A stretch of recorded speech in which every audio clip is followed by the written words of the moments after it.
ఈరోజు కష్టపడి పనిచేసే వాళ్ళకి కలిగే 10 ఆశీర్వాదాలని దైవ గ్రంథంలోంచి గమనిద్దాం. మీరు గమనించండి, కష్టపడండి అంటే ఎవరికి చెప్తున్నారు? మీరు పెళ్ళి అయిపోయిన వాళ్ళకి చెప్తున్నారా? 30 సంవత్సరాలు వచ్చిన వాళ్ళకి చెప్తున్నారా? 60 సంవత్సరాలు వచ్చిన వాళ్ళు ఇంకేం కష్టపడతారు అని డౌట్ కూడా మీకు రావచ్చు. ఎవరికి చెప్తున్నారు అని మనం చూస్తే, కాబట్టి మనం గమనిస్తే కష్టపడి పని చేయాలి అన్నది దేవుడి ఉద్దేశం. ఎందుకు కష్టపడి పని చేయాలి అంటే, ఈ లోకంలో ఉన్న బంగారం కావచ్చు, ఈ లోకంలో ఉన్న భూమి కావచ్చు, ఈ లోకంలో ఉన్న సంపద అంతా కూడా దేవుడిది. ఎవరిది? సర్వము దేవుడిదే.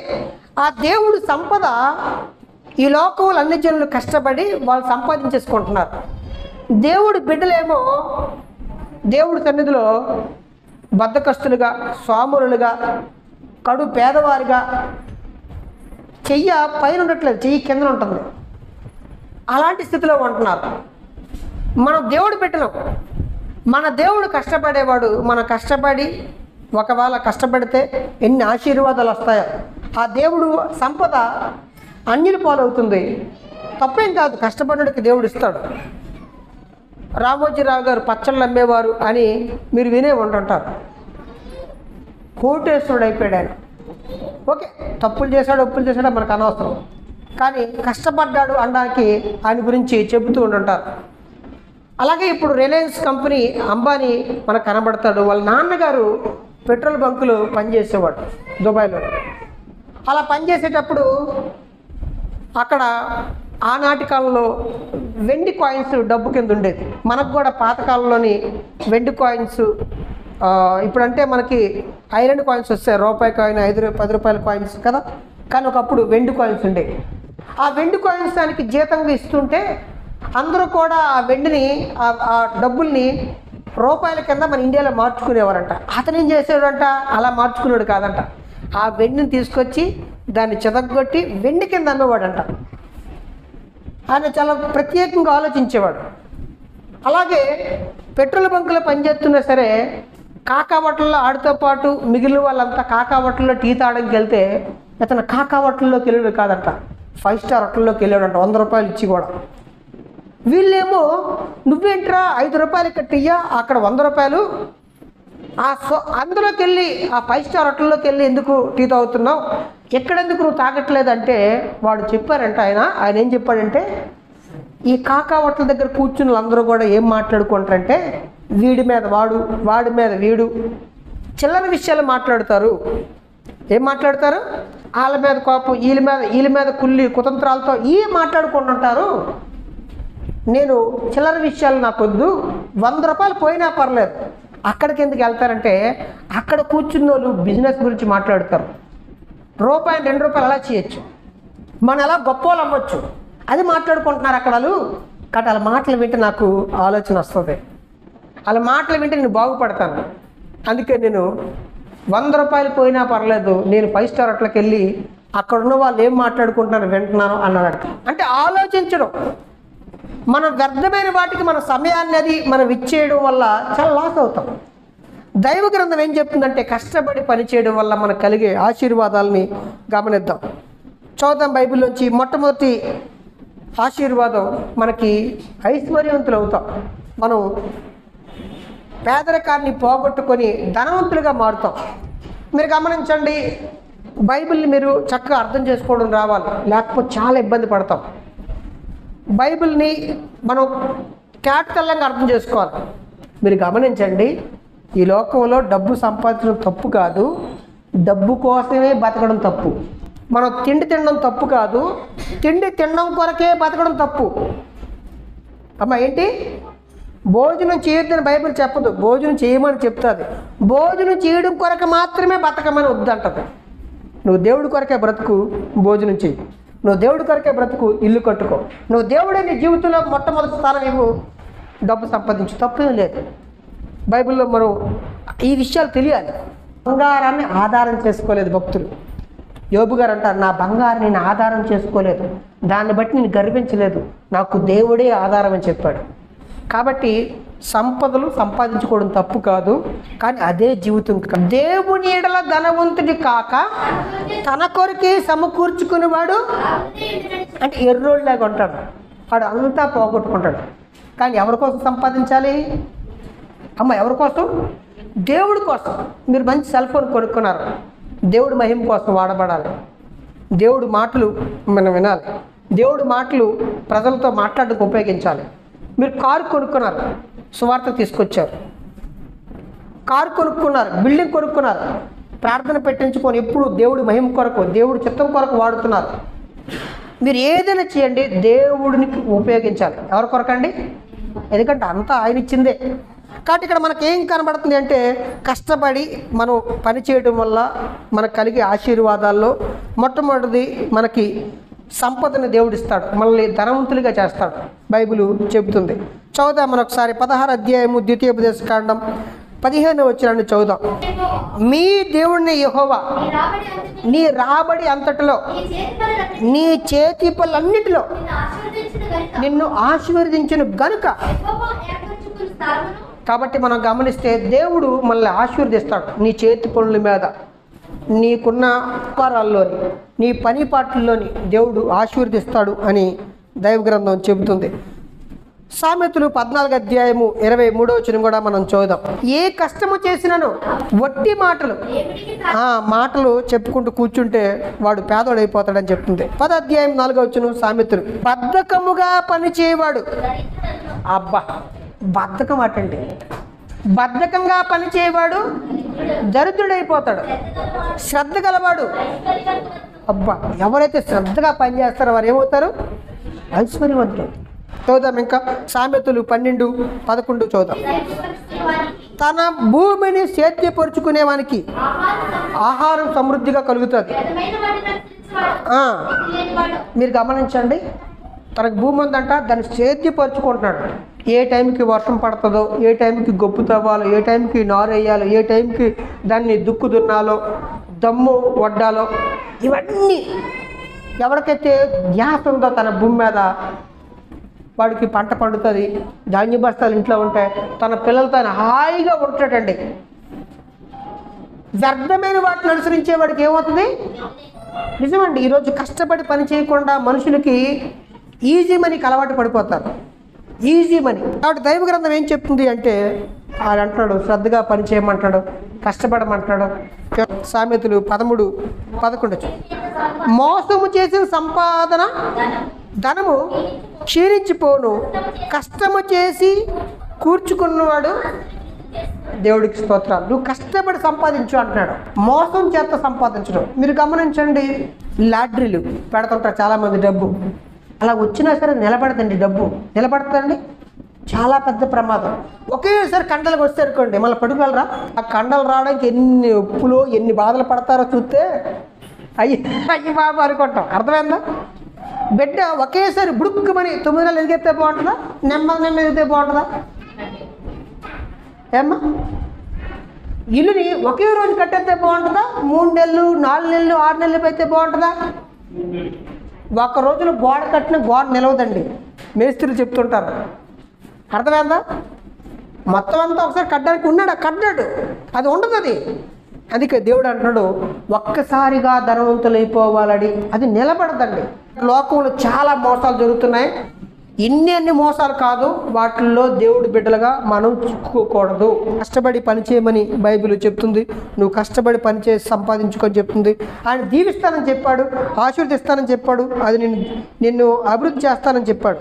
అంతేకాదు, రెండో విషయాన్ని మనం చూస్తే, మనం కష్టపడి పని చేయడం వల్ల మనకు కలిగే ఆశీర్వాదం రెండోది, మన కష్టార్జితాన్ని మనం రూపించినట్టు దేవుడు చేస్తాడు. 128వ కీర్తన 1-2 వచనాలండి.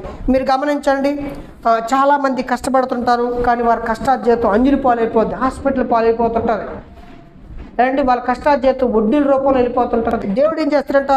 128వ కీర్తన 1-2 వరకు చదువు. యెహోవా యందు భయభక్తులు కలిగి ఆయన త్రోవలందు నడిచేవారందరూ ధన్యులు. నిశ్చయముగా నీవు నీ చేతుల కష్టార్జితాన్ని అనుభవిస్తాం. దేవుడి స్తోత్రాలు. నిజంగానే మనం దేవుడి మార్గాలు నడాలండి, దేవుడు చెప్పినట్టుగా వినాలి. అప్పుడు ఖచ్చితంగా మన కష్టార్జితాన్ని మనమే అనుభవిస్తాం. మన కష్టార్జితాన్ని అన్ని అనుభవించరండి.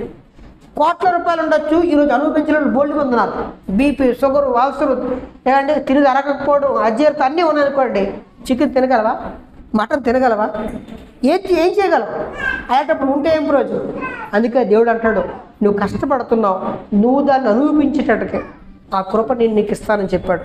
ప్రసంగి గ్రంథము 2వ అధ్యాయము 24 చదువుదాం. కాబట్టి రెండో ఆశీర్వాదం ఏంటి అంటే, కష్టపడే వారికి, దేవుడి మార్గాల్లో ఉన్నవారికి వారి కష్టాన్ని వారు తిని సంతోషిస్తారు, అనుభవిస్తారు అని బైబిల్ చెబుతుంది. అన్నపానములు పుచ్చుకొనుటి కంటెను తన కష్టార్జితము చేత సుఖపడుటి కంటెను నరునికి మేలుకరమైనది ఏదీను లేదు, ఇదియును దేవుడి వల్ల కలుగునని. అమ్మ, ఇది కూడా ఎవరి వల్ల కలుగుతుందంట? దేవుడి వల్ల కలుగుతుందంట. ఇక్కడ దైవ గ్రంథం ఏం చెప్తుంది అంటే, దేవుడి వల్లే కలుగుతుంది. నీ కష్టార్జితంతో నువ్వు తిని సంతోషించి ఆనందంగా ఉండే భాగ్యం దేవుడు ఇస్తాడు. ఇది రెండవ ఆశీర్వాదం అండి. రెండో ఆశీర్వాదం 1 తిమోతి 6వ అధ్యాయము 17 చదువుతాం. చాలా విచిత్రమైన మాటలు బైబిల్లో రాయబడతాయండి. ఆశ్చర్యం. మనం ఎప్పుడు ఆలోచించని ఆ కోణాలను దేవుడు మనకు చూపిస్తాడు. 6వ అధ్యాయం 17 చాలా అద్భుతంగా ఉంటుందండి. ఇందులో మనకు తెలియనివి, మనకు అర్థం కాని విషయాన్ని కూడా పరిశుద్ధాత్మ దేవుడు మనకు తెలియజేస్తున్నాడు. చూద్దాం. ఇహమందు ధనవంతులైన వారు, అంటే ధనం ఉంటే ఏమొస్తుందండి? దేవుడు అంటున్నాడు, గర్వంతులు కాక అస్థిరమైన ధనమందు నమ్మిక ఉంచక సుఖముగా రూపించుటకు సమస్తమును ధారాళముగా దయచేయు దేవుని యందు. అమ్మ, మీరు గమనించండి, సమస్తము కూడా మనం ఆనందించడానికి దయచేసేవాడు, అవసరాలు తీర్చేవాడు ఎవరంట? డబ్బు కాదా? డబ్బు కాదా? డబ్బు కదా ప్రపంచం చెప్తుంది. కానీ ఇక్కడ బైబిల్ అంటుంది, ఒరే డబ్బు ఉందని గర్వించకరా, సమస్తము సుఖంగా సంతోషంగా నువ్వు అనుభవించే కృప దేవుడు అనుగ్రహిస్తాడు. అమ్మ, ఎవరు అనుగ్రహిస్తారు? నువ్వు ఆడెందు నమ్మిక ఉంచు. డబ్బు మీద విపరీతమైన ప్రేమ పెట్టుకోకు, దేవుడి మీద పెట్టుకో. దేవుడికి ప్రాధాన్యత ఇవ్వు అని బైబిల్ చెప్తుంది. సమస్తము సంతోషంగా ఆనందంగా అనుగ్రహించేవారు ఎవరమ్మా? దేవుడు అండి. 100కు 100 రూపాయలు. డబ్బు ఉంటే హాస్పిటల్కి వెళ్ళొచ్చండి, కానీ తిరిగి రావాలంటే దేవుడి కృప ఉండాలి. డబ్బు ఉంటే మంచి వైద్యం చేయించుకోవచ్చు, ఆపరేషన్ చేయించుకోవచ్చు, కానీ బతకాలంటే ఎవరు కృప ఉండాలి? డబ్బు ఉంటే చికెన్ బిర్యానీ తినొచ్చు కొనుక్కొని, అరగాలంటే దేవుడి కృప ఉండాలి. డబ్బు ఉంటే 1,00,000 రూపాయలు పరుపు కొనుక్కోవచ్చు, కానీ నిద్ర రావాలంటే ఎవరు ఉండాలమ్మా? దేవుడు ఉండాలి. కాకపోతే డబ్బు దాన్ని అనుకుంటాం. కాదు కాదు కాదు కాదు దేవుడు. ఎవరండి? దేవుడు. అందుకే సమస్తము సుఖముగా అనుభవించే దేవుని యందు నమ్మిక. ఇది రెండో ఆశీర్వాదం. కాబట్టి మనం సంతోషంగా సుఖంగా ఉండాలంటే అది దేవుడి చేతిలోనే ఉంది. దేవుడే మనకు అనుగ్రహిస్తాడని బైబిల్ చెప్తుంది. ఆయన యందు నమ్మిక ఉంచండి. కాబట్టి మనం కష్టపడి పనిచేయాలి, ఆ కష్టార్జితం అనుభవించే కృప దేవుడు ఇస్తాడు అని బైబిల్ చెప్తుంది. 3వ ఆశీర్వాదాన్ని మనం గమనిస్తే, మంచి గృహ నిర్వాహకుడు అవుతాం, మంచి నాయకుడు అవుతాం. ఏమవుతారండి? ఎవరైతే కష్టపడి పని చేస్తారో వాళ్ళు నాయకులు అవుతారు. తన కుటుంబానికి మంచి నాయకుడు అవుతాడు, తన కుటుంబానికి మంచి నాయకురాలు అవుతాడు, పిల్లలకి మంచి బుద్ధులు చెప్పగలిగే స్థితికి వెళ్తావు. నువ్వు కష్టపడు, నువ్వు నాయకుడు అవుతావు. నీ కుటుంబాన్ని నడిపించుకునే నాయకత్వ లక్షణాలు వస్తాయి, నీకు తెలియకుండానే వచ్చేస్తాయి. చదువుదాం బైబిల్లో నుంచి. సామెతల గ్రంథం 12వ అధ్యాయము 24 చదువుదాం. కాబట్టి కష్టపడే వారికి 3వ ఆశీర్వాదం ఏంటంటే, మంచి గృహ నిర్వాహకుడుగా అవుతావు. చక్కగా అన్ని కార్యక్రమాలు నడిపించగలిగే శక్తి సామర్థ్యాలు, ఆ తలంతులు, ఆ టాలెంట్, ఆ గొప్పవాడిగా నువ్వు మారుతావు. చదువుదాం. పెద్దగా పని చేయవాడు అమ్మ ఏం చేస్తాడు? నాయకుడు అయిపోతాడు వాడు. అవుతున్నాడండి. క్లాసులు అందరికన్నా బాగా చదువుని లీడర్గా పెడతారా? అందరికన్నా డల్గా చదివేవాడిని నాయకుడిగా పెడతారా?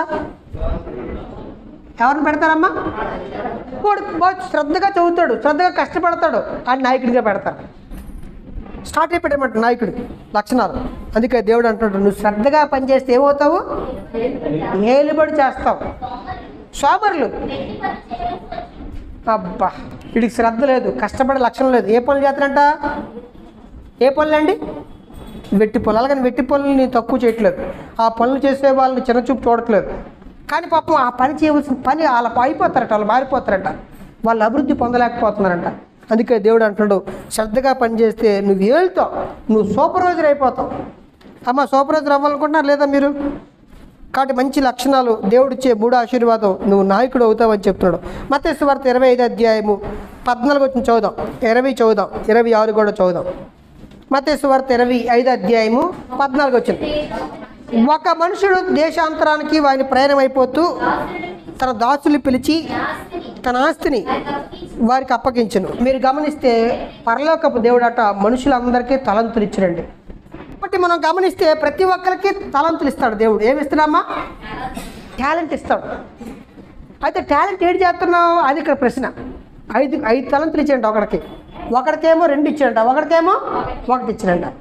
అయితే మళ్ళీ వచ్చాడు ఆయన, సంవత్సరం పోయాక 2 సంవత్సరాలు పోయాక వచ్చాడండి 20 ఇచ్చాడు. అప్పుడు 5 తలంతులు తీసుకున్నవాడు మరి 5 తలంతులు సంపాదించాడంట. అయ్యా నీవు నాకు 5 తలంతులు ఇచ్చితే అవి కాక మరి తలంతులు నేను సంపాదించదని చెప్పాడంట. అతని యజమానుడు బలా నమ్మకమైన దాసుడా, నువ్వు కొంచెం నమ్మకున్నా కాబట్టి నేను అనేకమైన వాటి మీద నియమించదు. గమనించండి, నువ్వు కొంచెం నమ్మకున్నావు, నేను ఇంకా దీవిస్తానని చెప్పాడండి. 2 తలంతులు కూడా 2 తలంతులకు మరి 2 తలంతులు సంపాదించాడంట. అయితే 26కి వెళ్తే అక్కడ ఇంకోటి ఉన్నాడండి. అందుకు ఆ యజమానుడు వచ్చి వాడిని చూచి సోమరమైన చెడ్డ దాసుడా, ఈడేం చేశాడంట, తీసుకెళ్ళి దాచిపెట్టాడండి. వాడికి తలంతు ఇచ్చాడు దేవుడు, దాన్ని ఉపయోగించలేదంట, దాచేసాడంట. సోమరమైన చెడ్డ దాసుడా, వాడిని తీసుకెళ్ళి కటిక చీకట్లలో పడేయండి అని చెప్పాడు. పైగా వాడికి మాటలు ఎక్కువ. వాడికి ఏటి ఎక్కువండి, వాడు దేవుడిని ఎంత మాట అంటాడంటే, నువ్వు కొయ్యని చోట విత్తన చోట కోసేవాడివి, జల్లని చోట పంట సమకూర్చేవాడివి. దేవుడిని ఎంత మాట్లాడతాడండి, దేవుడిని తిరిగి అలాంటి చూడండి. దేవుడు విత్తన చోట కోస్తాడా, జల్లని చోట సమకూరుస్తాడా? విత్తనాలు వేయకుండా పంట కూర్చే రకం అంట దేవుడు. వాడు అంటున్నాడు, నేను ఎలాంటి అన్నావు కదరా, కొన్ని ఇచ్చాను కదా, ఇచ్చిన తర్వాత కూడా కనీసం ఇచ్చిన విత్తనానికి కూడా నువ్వు ఫలించలేదని చెప్పి అడిగాడు. సోమరమైన చెడ్డదాసుడా అన్నాడు. కాబట్టి దైవ గ్రంథం ఏం చెప్తుంది అంటే, మంచి గృహ నిర్వాహకుడు అవ్వాలంటే నువ్వు కష్టపడాలి అని బైబిల్ చెప్తుంది. కష్టపడేవాడు మంచి గృహ నిర్వాహకుడు అవుతాడని కూడా బైబిల్ చెప్తుంది. కాబట్టి 3 ఆశీర్వాదాలు చూసాం. నువ్వు సంపాదించుకునేవాడిగా ఆస్తిపడిగా మారుతావు, నీ కష్టార్జితాన్ని నువ్వు తింటావు, మంచి గృహ నిర్వాహకుడు అవుతావు. అంతేకాదు 4వ విషయాన్ని మనం గమనిస్తే, మనం భయం లేకుండా నిర్భయంగా ఉంటాం. ఎవరైతే కష్టపడి పనిచేస్తారో వాళ్ళు నిర్భయంగా ఉంటారండి. చదువుదాం సామెతలు 31 అధ్యాయము 21-25 వచనాలు చదువుదాం. తన ఇంటి వారికి చలి తగులినని ఆమె భయపడదు, ఆమె ఇంటి వారందరూ రక్తవర్ణ వస్త్రాలు ధరించుకుంటాడండి. 25 వచనం కూడా చదివేద్దాం. నడికట్టులను, ఈవిడెవరట? ఈ 31 అధ్యాయంలో కష్టపడే స్త్రీ ఉందండి. ఈవిడ చాలా ఆదర్శవంతురాలు. ఈవిడ ఎన్ని రకాల కష్టపడి ఎన్ని పనులు చేస్తాదో ఇక్కడ మనం గమనిస్తే, ఆవిడంట రాబో కాల విషయమే నిర్భయంగా ఉంటుందటండి. కాబట్టి ఆవిడ మనం చూస్తే భయం లేకుండా ఉంటుందటండి. చలి తగులుతుంది నా బిడ్డలకి, చలి జ్వరం వచ్చేస్తుందేమో, వణుకు వచ్చేస్తుందేమో అని భయం లేదట. ఎందుకని? మంచి ఉన్ని వస్త్రాలు కొన్నదటండి. అంతేకాదు ఆ బట్టలు వేసుకుని వెళ్తుంటుంటే, ఎక్కడ కొన్నారు ఈ డ్రెస్సు, ఎంత కాస్ట్లీ డ్రెస్, మీ అమ్మగారు ఎలా కొన్నారు అని అడుగుతారటండి. అలాంటి మంచి మంచి డ్రెస్సులు అంత గొప్పగా ఆవిడ తన బిడ్డలు చూసుకోవడానికి కష్టపడింది అని బైబిల్ చెప్తుంది. ఆమెకు భయం లేదని చెప్తుంది. కాబట్టి కష్టపడి పనిచేసేవారు భయం లేకుండా నిర్భయంగా ధైర్యంగా ఉంటారు. రాబోయే కాలం గురించి కూడా ముందుగానే ఆవిడ ఏం చేస్తుంది, సిద్ధపడు. నిజంగా చీమల దగ్గర కూడా వెళ్తే వాటిని చూసి కూడా మనం నేర్చుకోవచ్చు పాఠం. సోమరి చీమల ఎద్దుకెళ్ళు, వాటిని నడతలు కనిపెట్టు, అవి వర్షాకాలం వస్తుందని చెప్పి వర్షంలో కొట్టుకుపోతాం మేము బయటకు వెళ్తామని చెప్పి అవి ఏం చేస్తాయంటే ముందుగానే వర్షాకాలంలో కూర్చొని తినడానికి అటు అన్నీ సమకూర్చుకుంటాయి. కాబట్టి దైవ గ్రంథం చెప్తుంది, నువ్వు కష్టపడి పనిచేయడం వల్ల భయం లేకుండా నిర్భయంగా ఉంటాడు. నీకు భయం లేదు, నువ్వు హ్యాపీగా ఉంటావు, నిర్భయంగా ఉంటావని చెప్తున్నాడు. అది ఒక ఆశీర్వాదం. మన జీవితాల్లో 4 ఆశీర్వాదాలు చూసాం. 5వది మనం చూద్దాం. 5వది ఏంటి? దేవుడు మన గురించి సాక్ష్యం చెప్తున్నాడండి. కష్టపడి పనిచేసే వాడి గురించి సాక్ష్యం చెప్తారు, మనుషులు చెప్తారు, దేవుడు కూడా చెప్తాడండి. చాలా గొప్ప ఆశీర్వాదం ఇది. చూద్దాం మనం ఒకసారి. 22వ అధ్యాయం సామెతలు 29వ వచనం చదువుదాం. తన పనిలో నిపుణత గలవాడిని నువ్వు చూచితివా, వాడు అలుపులైన వారి ఎదుట కాదు, వాడు రాజుల ఎదుటనే నిలుచును. కాబట్టి బాగా నువ్వు ఒక విషయాన్ని ప్రాక్టీస్ చేసి బాగా శ్రద్ధగా నేర్చుకుని అనుకోండి, మనల్ని ఎవరు చూస్తారటండి? దేవుడు అంటున్నాడు, శ్రద్ధ కలిగి ఒకవేళ కానీ ఉంటేట వాళ్ళు పడులు అంట ఎక్కడికి వెళ్తాయి? గొప్ప వాళ్ళ దగ్గరికి వెళ్ళిపోతాయి అని చెప్పాను. కాబట్టి మన జీవితంలో కష్టపడి పని చేయడం, కష్టపడి చదవటం, కష్టపడి తత్వాన్ని మన పిల్లలకు నేర్పాలి. కాబట్టి బైబిల్ చెప్తుంది కష్టపడి పని చేయడం. అలా చేస్తేనట ఆ దేవుడు అంటాడు వారికి భయం లేకుండా. అందుకని వాళ్ళ గురించి సాక్ష్యం చెప్తున్నట్టండి, వారు గనుల ఎదుటికే వాళ్ళు వెళ్తారని చెప్తున్నాడు. 1 తెస్సలోనిక 2వ అధ్యాయము 9వ వచనం చదువుతాం. కాబట్టి కష్టపడి పని చేయడం వల్ల వాళ్ళకి మంచి సాక్ష్యం వస్తుంది అని బైబిల్ చెప్తుంది. వాళ్ళు 10 మంది శబాష్ అంటారు, అంతే కదండి. మీ పాప బాగా చదువుతుంది, అందరూ ఏమంటారు? అబ్బా ఏం బాగా చదువుతారండి, ఎంత కష్టపడి చదువుతారండి మీ పాప అంటారు. అంటారమ్మా, అందరూ మెచ్చుకుంటారు, అందరూ చప్పట్లు కొడుతుంటారు. అందుకే దేవుడు అంటున్నాడు కష్టపడి పని చేసేటప్పుడు వాళ్ళు సాక్ష్యం పొందుతారు అని బైబిల్ చెబుతుంది. 2:9 అవును సహోదరులారా,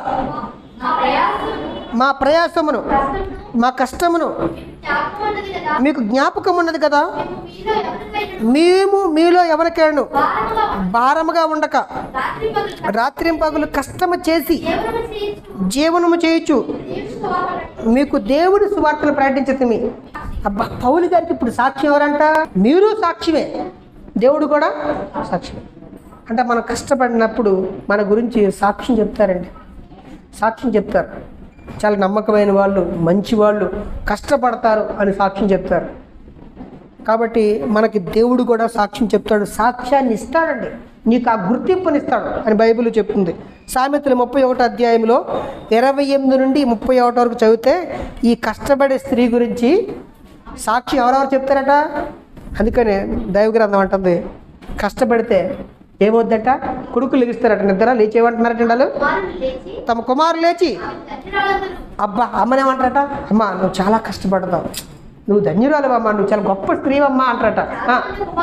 చాలా మంది నేను చూశాను ప్రతివ్రత ధర్మం అనుసరించిన కానీ వారందరినీ నువ్వు మించిన దానివని. అబ్బా, అలా ఆయన కూడా ఏం చేస్తారంట, చూపించరు మిగులుకి సగం కూలిపోయిన కాయగూరలు ఇలాంటి వాడు చూపించరు. ఏం చేస్తారట, అబ్బా మావిడండి ఎంత కష్టపడుతుందో, మావిడండి ఎంత మంచిదో, ఎంత ఓర్పో, నాకు తెక్కున్నా ఆవిడకి తెక్కు లేకుండా నా తెక్కని ఓర్చుకునే మనసిచ్చాడు కదండి. భార్యని చూసాట భర్త ఏం చేస్తాడండి, పొగుడుతున్నాటండి. అంత మోసకరము సౌందర్యం వ్యర్థము యెహోవా యందు భయభక్తులు కలిగిన స్త్రీ. అబ్బా, ఇదొక కారణం, అన్నిటికంటే ప్రాముఖ్యమైన కారణం. చేసిన పనిని బట్టి ఆమెకు ప్రతిఫలాన్ని దేవుడు ఇస్తాడు. గనులు ఎదుట ఆమె పనులు. అబ్బా, ఇది రచ్చబండ దగ్గర కూడా చెప్పుకుంటాడండి, ఇంకా పలానా ఇంటి కోడలు ఉందే ఎంత మంచిదో, అడుక్కునుడు వచ్చినప్పుడు కనీసం ఎంగిల్ చేయకూడదు తెలపట్లేదు అన్నట్టండి. ఆవిడ ఎంత మంచిదో, ఎంత కష్టపడి పని చేస్తుందో అనట. గౌను యొద్ద అంటే రచ్చబండల దగ్గర అట ఆ స్త్రీ గురించి పొగుడుతారండి. ఆమె చేసిన పనులు ఆమెను ఏం చేస్తాయి, అబ్బా ఎంత కష్టపడుతుందో ఆ బిడ్డ, ఆ అమ్మాయి వచ్చిన తర్వాత ఇల్లు ఏ రకంగా కట్టబడిందో, ఏ రకంగా ముద్రించబడిందో అన్నట్టు కష్టపడే పనిని చేసే వాళ్ళ గురించి సాక్ష్యం దేవుడు ఇప్పిస్తున్నట్టండి. కాబట్టి గ్రామ పెద్దలు పొగిడారు, భర్త పొగిడాడు, పిల్లలకు పొగిడాడు. అందుకే దేవుడే మాటలను రాయించాడు ఈ గ్రంథంలో. అంటే ఇప్పుడు ఎవరు పొగిడారు, దేవుడు కూడా పొగిడాడు. దేవునికి స్తోత్రాలు. కాబట్టి మంచి సాక్ష్యాన్ని మనం పొందుతాం. కాబట్టి ఎవరైతే కష్టపడతారో వారు ఆస్తిపరులు అవుతారని బైబిల్ చెప్తుంది. ఎవరు కష్టపడతారో వారు తమ కష్టార్జితాన్ని అనుభవించే కృప దేవుడు ఇస్తాడని చూసాం. ఎవరు కష్టపడతారో వారు నాయకులు అవుతారు, మంచి గృహ నిర్వాహకులు అవుతారని చూసాం. ఎవరు కష్టపడతారో వారు భయపడరు, వాళ్ళు ధీమాగా ఉంటారు, వాళ్ళు దాక్కోరు. వాడు వచ్చాడు వీడు వచ్చాడు వాడికి ఏ సమాధానం చెప్పాలని భయం ఉండదు వాళ్ళకి అని చెప్తున్నాడు. అంతేకాదు వాళ్ళు మంచి సాక్ష్యాన్ని పొందుతారు అని దైవ గ్రంథం చెప్తుంది.